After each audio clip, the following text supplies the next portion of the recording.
Vedant's Wellness Center, where food become your medicine. Call 905-944-664. మరి మీకు promotions వచ్చాయి యూట్యూబ్కి? చాలా చాలా వచ్చాయి కదా చాలా. అన్న, రీసెంట్గా ఒక ఇష్యూ జరుగుతుంది. ఒక వ్యక్తి మన అన్వేషణ అనే వ్యక్తి ఇండస్ట్రీలో ఉన్న పర్సన్స్ని లైక్ రానా గారిని వీళ్ళందరినీ నోటుకొచ్చి మాట్లాడడం ఇవన్నీ జరుగుతూనే ఉన్నాయి కదా. యాజ్ ఏ ఒక సెలబ్రిటీగా ప్రమోషన్స్ చేయడం తప్ప అంటే ఇప్పుడు మా వర్క్ చెప్తాను నేను. ఆ ఇష్యూ నేను విన్నాను, ఏది మెన్షన్ చేస్తున్నావో. యాక్చువల్గా మా అక్కడ 3 crores ఆఫర్ వచ్చింది బెట్టింగ్ యాప్స్ మీద చేయమని. 3 crores ఇచ్చారనమాట. మేము రిజెక్ట్ చేస్తాం. ఇదే యూట్యూబ్కి శివమధు ఛానల్కి ఆఫర్స్ వచ్చింది. ఒక్కటి కాదండి, ట్రేడింగ్ యాప్స్ నుంచి, బెట్టింగ్ యాప్స్ నుంచి, తర్వాత ఇంకా కొన్ని I tell you lot of products. అదే మీరు ప్రమోషన్స్ వస్తాయా అని అడిగినప్పుడు ఐ సెడ్ డెఫినెట్గా చాలా వస్తాయి. అందులో కాన్షియస్గా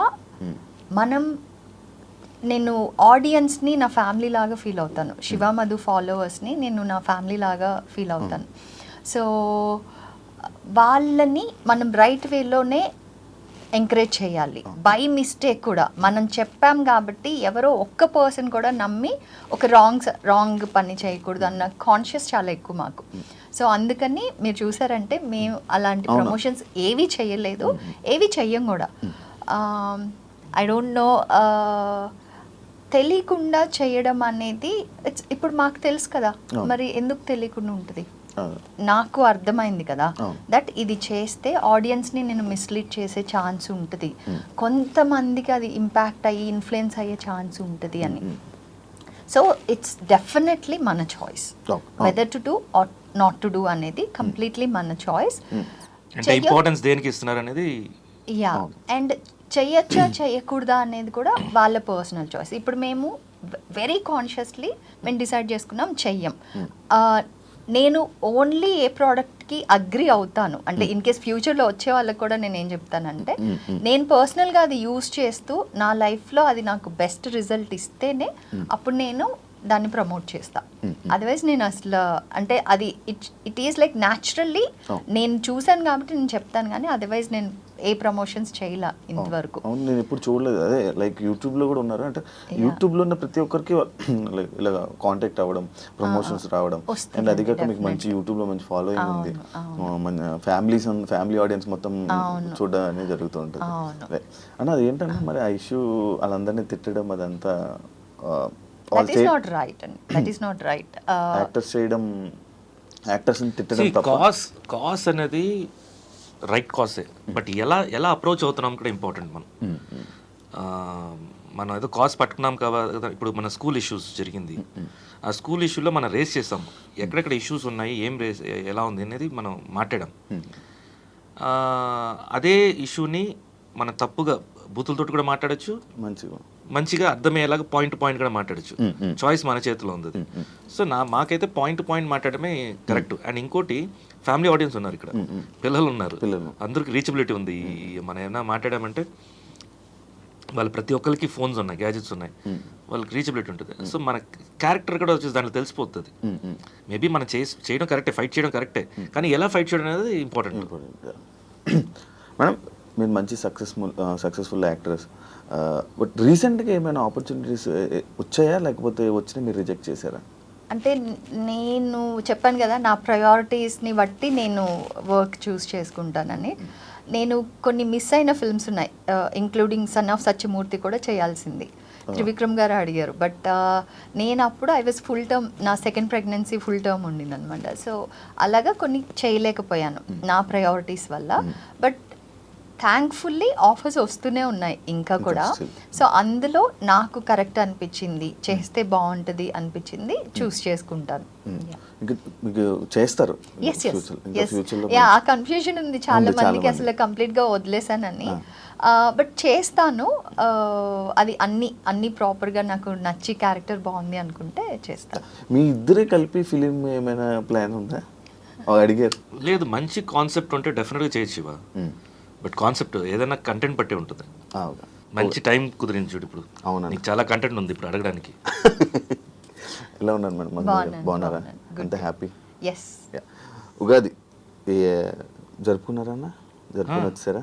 జనరల్గా మార్నింగ్ లేచిన వెంటనే పచ్చడిలు, ఉగాది పచ్చడి స్టార్ట్ అవుతుంది. మేడం మీ పచ్చడి విధానం తెలుసా? Yes yes. చాలా మంది అమ్మాయిలకి ఉగాది పచ్చడి తెలియదు తెలుసా? అంటే పెళ్లి కాకముందు వరకు ఏం తెలీదు, ఏమీ తెలీదు. పెళ్ళైన తర్వాత తెలుసుకోవాల్సి వస్తుంది. సో దాని తర్వాత తెలుసుకుంటారు. అవసరం తప్పదు. అవును, బికాజ్ అప్పుడు దాకా అమ్మ ఉంటారు, ఇంట్లో ఎవరో ఒకరు చేసి పెడుతూ ఉంటారు. పెళ్లి తర్వాత తను ఏమంటే అసలు ఉగాది పచ్చడి ఉండేదే తెలియదంట. అమ్మాయిలకి చాలా మందికి అసలు అమ్మాయిలకి చేయడం తెలీదా, ఉండేది తెలీదా? కొంతమంది తెలుసు అన్న, కొంతమందికి అయితే అసలు ఉగాది పచ్చడి ఎలా ఉంటది, ఎలా చేయాలి, ఉప్పు కారం పసుపు ఇలాంటివన్నీ వేయాలా, ఇలాంటి డౌట్లన్నీ ఉంటాయి. నేను ఎగ్జాంపుల్ చూసా రీసెంట్ గా. లేదండి, టు బీ ఫ్రాంక్ నాకు కూడా పెళ్ళయ్యేంత వరకు నాకు తెలీదు. నేను ఫస్ట్ ఇయర్ ఉగాది పెళ్ళి తర్వాత ఫస్ట్ ఇయర్ చేసేటప్పుడు అప్పుడు అమ్మకి ఫోన్ చేసి ఉగాది పచ్చడి ఎలా చేయాలని కనుక్కొని చేశాను. అదే పెళ్ళి వరకు అన్నీ నేర్చుకోలేము, అండ్ నేర్చుకోవాలన్న ఇంట్రెస్ట్ కూడా ఉండదు. అమ్మ నాన్న వాళ్ళు చేసి పెడుతూ ఉంటారు, చాలా గారభంగా పెరిగేస్తాం. తర్వాత పెళ్ళి తర్వాత నెక్స్ట్ తన సొంత కుటుంబం, ఆ కుటుంబ సభ్యుల బాధ్యత అంతా వస్తుంది కాబట్టి ఇంకా అన్నీ నేర్చుకోవాలి. సో అన్న సక్సెస్ఫుల్గా యూట్యూబ్లో గోదావరికి సొగ్గాన్ని మంచి సాంగ్ మంచి సక్సెస్ఫుల్గా రన్ అవుతుందన్న. ఆ కామెంట్స్లో మొత్తం అంతా చాలా రోజుల తర్వాత చూసాం, చాలా బాగుంది, ఇంకా చెయ్యండి ఇంకా చేయండి అని కామెంట్స్ వస్తున్నాయి. ఎలా ఎంజాయ్ చేస్తున్నారు అన్న సక్సెస్ని, మళ్ళీ కంబ్యాక్? ఇది మేకింగ్లోనే అర్థమైపోయింది ఇది హిట్ కొడుతుంది అనేది. అండ్ అవుట్పుట్, ఫైనల్ అవుట్పుట్ మన ఐమాక్స్ థియేటర్లో స్క్రీనింగ్ చేసాం.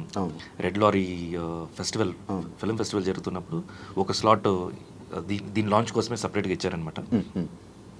ఫుల్ ఆడియన్స్ తోటి ప్లే అయింది. ఇన్ని రోజులు మనం మూవీ ఇండస్ట్రీలో ఉన్నాం కదా, ఫస్ట్ ఆ స్క్రీన్ పడిన వెంటనే లోపల డబ్బుని కొట్టుకుంది నాకు.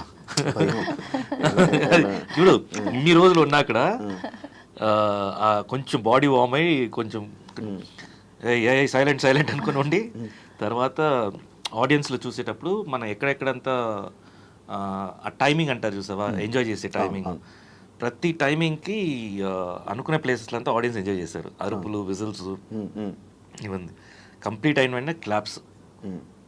సో నేను అనుకున్నా డెఫినెట్గా ఇది బాగా వెళ్తుంది అని అనుకున్నాను. అదేలాగా రిలీజ్ రోజు నుంచే మెల్లిగా pickup. And it is a new channel, Eva music అనేది న్యూ ఛానల్, కొత్త ఛానల్. దాంట్లో ఇలా పికప్ అవడం అనేది నిజంగా అది మంచి రైజ్. అది అలా సడన్గా లెగిసిపోయి మొత్తం అంతా జరిగింది. ఎప్పటి నుంచి అండి ఈ సాంగ్ ప్లాన్? సడన్గా వచ్చిందా లేకపోతే? లేదు ఆల్మోస్ట్ షూట్ చేసి కూడా మేము 6 months అవుతుంది. ప్రాపర్ లాంచ్ కోసం వెయిట్ చేస్తుంటా నేను. టైం అండ్ డిసెంబర్ మంత్లోనే ఫుల్ అవుట్పుట్ వచ్చేసింది. యాక్చువల్ ప్లాన్ ఏంటంటే సంక్రాంతికి లాంచ్ చేద్దామని. కోడి పందాలు మీకు మంచి లక్ కదన్నా అంటే మూవీ సంక్రాంతి అనగా నా టైం కనగానే మంచి లక్. సో లాంచ్ చేద్దాం అనుకున్నాము. నాకు కరెక్ట్ లాంచ్ ఇది దొరకలేదు, టైమింగ్ దొరకలేదు. అవుట్పుట్ కూడా ఇంకా కొంచెం ఉండింది, కొంచెం కరెక్షన్స్ ఉండింది. సో దానివల్ల కొంచెం హోల్డ్ అయింది. అండ్ పండగ దగ్గరకు వచ్చేసింది. సో ఇంకా అది వదిలేసాను నేను. వదిలేసిన తర్వాత ఇది అన్ఎక్స్పెక్టెడ్గా ఫిల్మ్ ఫెస్టివల్ రావటం, దాంట్లో స్క్రీనింగ్ పడటం అనేది. So everything is time. అక్కడ దీనికి ఒక సెట్ ఉంటుంది. So very happy that launch అయింది. అని యూట్యూబ్లోకి ఎందుకన్నా సడన్గా మీ కప్పుల్ని తీసుకొని యూట్యూబ్లోకి ఎందుకు? మంచు విష్ణు గారు మేము తీసుకొని రావాలని ప్లానా లేకపోతే? లేదు, మంచు విష్ణు ప్రొడక్షన్ ఇది, ఏవా మ్యూజిక్ అనేది. ఆ ఏవా మ్యూజిక్ కూడా ఛానల్. సో నేను చెప్తాను, ఇది ఏంటంటే ఒక ఆల్మోస్ట్ 2 yearsగా నాకు చెప్తున్నాడు ఇలా ఒక యూట్యూబ్ వింగ్ ఒకటి స్టార్ట్ చేయాలి. నేను ఆల్రెడీ ఏవా ఎంటర్టైన్మెంట్స్ ఉంది, అది టోటల్గా మూవీస్కి సంబంధించింది అనమాట. ఇలా సపరేట్ ఇది కావాలి, నేను యంగ్స్టర్స్ని ఒక ప్లాట్ఫామ్ లాగా ఉంది అని 2-3 సార్లు చెప్తుండేది గ్యాప్స్లో. సో అప్పుడు నేను చెప్పాను, సరే విష్ణు నేను ఇది లీడ్ చేస్తానులే, నేను క్యారీ చేస్తాను. సో అప్పటి నుంచి కూర్చొని వర్క్ చేస్తున్నాము. యంగ్స్టర్స్ దగ్గర కొత్త కంటెంట్స్ చూస్తుంటాను, చేస్తున్నాను.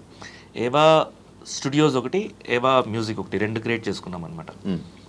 సో ఫస్ట్ మ్యూజిక్ అన్ఎక్స్పెక్టెడ్గా మ్యూజిక్ ఒకటి సెలెక్ట్ అయింది, వెబ్ సిరీస్ కూడా సెలెక్ట్ అయింది, అండ్ మ్యూజిక్ కూడా సెలెక్ట్ అయింది. సో సైమల్టేనియస్గా వర్క్ చేస్తున్నాం. మ్యూజిక్ ముందుకు ఫాస్ట్గా వెళ్తుండింది. సో ఇది యాక్చువల్ పేరు ఏంటంటే ఇది ఒట్టి మ్యూజిక్ కాదు, ఇది అంటే ఆల్బమ్ లాగా కాదు. ఇది మ్యూజికల్ నరేటివ్ అనే కాన్సెప్ట్ ఇది. అంటే ఒక స్టార్టింగ్ ఒక సీన్ చెప్పాలి, ఆ సీన్లోనే కథ చెప్పేసేయాలి, ఏం జరగబోతుంది, క్యారెక్టరైజేషన్ చెప్పేసి 3 minutes ఉంటే 10 minutes లో మొత్తం చెప్పాలి కదా. ఫస్ట్ సీను, తర్వాత ఫాలోడ్ బై సాంగ్, తర్వాత మిడ్లో ఏదో ఒక చిన్న యాక్షన్ ఎపిసోడ్స్ ఉండాలి, తర్వాత క్లైమాక్స్, కన్క్లూషన్. సో ఇది ప్యాటర్న్ అనమాట. ఇది వచ్చేసి 8 to 10 minutes లో చెప్పాలి ఈ కాన్సెప్ట్ని. ఇది కొత్త కాన్సెప్ట్. సో అయిపోయింది, వర్క్ చేస్తున్నాము, సాంగ్ అవుట్పుట్ వచ్చేసింది. సో టెక్నికల్ వాళ్ళు వచ్చి సార్ ఇది మీరు చేస్తే బాగుంటుంది, ఎందుకంటే ఫస్ట్ సాంగ్ కదా, కిక్ స్టార్ట్గా ఉంటుంది అంటే, సరే మీరు వర్క్ చేసుకోండి తర్వాత చూద్దాము అని చెప్పాను. అంతా అయిపోయింది, అవుట్పుట్ కంప్లీట్ సాంగ్ కాన్సెప్ట్ అంతా వచ్చేసరికి నచ్చింది అక్కడ, సరే చేద్దాము అని చెప్పాను. తర్వాత మేడం కూడా చేస్తే బాగుంటుంది అన్నారు. మేడం అయితే మీరే వెళ్ళి అడగండి, నేను అడగను, మీరే అడగండి అంటే దెన్ వచ్చి అప్రోచ్ అవ్వడం జరిగింది. సో తనక్కడ నచ్చింది సాంగ్, అలా స్టార్ట్ అయింది. చాలా రోజుల తర్వాత కదా మీ ఇద్దరు కాంబినేషన్ లో రావడం. తెలుగులో ఫస్ట్. అవును, తెలుగులో ఫస్ట్. అది కాక మళ్ళీ యూట్యూబ్ లో కూడా మీ ఫస్ట్ ఈ సాంగ్ రావడం. ఇప్పటి వరకు మీరు ఎప్పుడు చేయలే సాంగ్స్, కంటిన్యూ చేస్తారా? ఇప్పుడు కోరుకుంటున్నారు జనాలు మీరు ఇలాంటి సాంగ్స్ మాకు ఇంకా యూట్యూబ్ లో కావాలి అని. ఏమో మంచి కాన్సెప్ట్ వస్తే చేద్దాం చేస్తాను, కానీ ఈ ప్లాట్ఫామ్ వచ్చేసి యంగ్స్టర్స్ కదా, వాళ్ళకి ఛాన్స్ ఇద్దాం. ఇది కూడా మనమే ఎందుకన్నా. మేడం యూట్యూబ్ ఎందుకు మధ్యలో ఆపేశారు యూట్యూబ్? లేదు, కొంచెం గ్యాప్ తీసుకున్నాను. అంటే నా లైఫ్లో ఏదైనా ఫ్యామిలీకి చాలా ఇంపార్టెంట్ నాకు టైం ఉండట్లేదు అంటే కొంచెం ఆ గ్యాప్ వచ్చేస్తుంది తెలియకుండానే. మా పెద్దోడికి బోర్డ్ ఎగ్జామ్స్ అంటే నేను వాడి మీద ఫుల్ అటెన్షన్ ఇచ్చి, నా అప్పుడు కూడా అంత చదువు ఉండను, ఇప్పుడు అంత చదివాను అనమాట. నా అప్పుడు చదువు ఉంటే ఏ ఐఏఎస్ ఐపీఎస్ అయి ఉండేది అని అనిపించింది నాకు. I'm a good student, but పిల్లల్ని అంటే ఇంకా మంచిగా చదివించాలని, బాగా చదువుతాడు వాడు, బట్ జస్ట్ వాడికి ట్యూషన్స్ లేవు, అన్ని నేనే హెల్ప్ చేస్తాను అనమాట. సో ఓన్లీ కొన్ని సబ్జెక్ట్స్కే హీ టేక్స్ టీచర్స్ హెల్ప్ ట్యూషన్కి. సో అందుకని ఇంకా పర్సనల్గా ఎక్కువ అటెన్షన్ ఇవ్వడం, అలా ఏదైనా ఫ్యామిలీకి ప్రయారిటీ ఉందంటే, ఈవెన్ నా కెరీర్లో కూడా మీరు చూసారంటే పెళ్ళి అయ్యేటప్పటికి I was in peak of my career, but I took the pass because నాకు పిల్లలు ఇమీడియట్గా కావాలి. సో నా ఫస్ట్ యానివర్సరీకి మా బాబు పుట్టున్నాడు. సో అట్లాగా నేను నా ప్రయారిటీస్ ఉన్నప్పుడు కొంచెం ఆ ప్రయారిటైజేషన్లో కొంచెం ఒకసారి ఏమో ఫుల్ యూట్యూబ్ హై ఉంటుంది, ఫ్యామిలీ ప్రయారిటీలో ఉన్నప్పుడు యూట్యూబ్ కొంచెం తగ్గుతుంది అంతే. Otherwise there is nothing. అవును.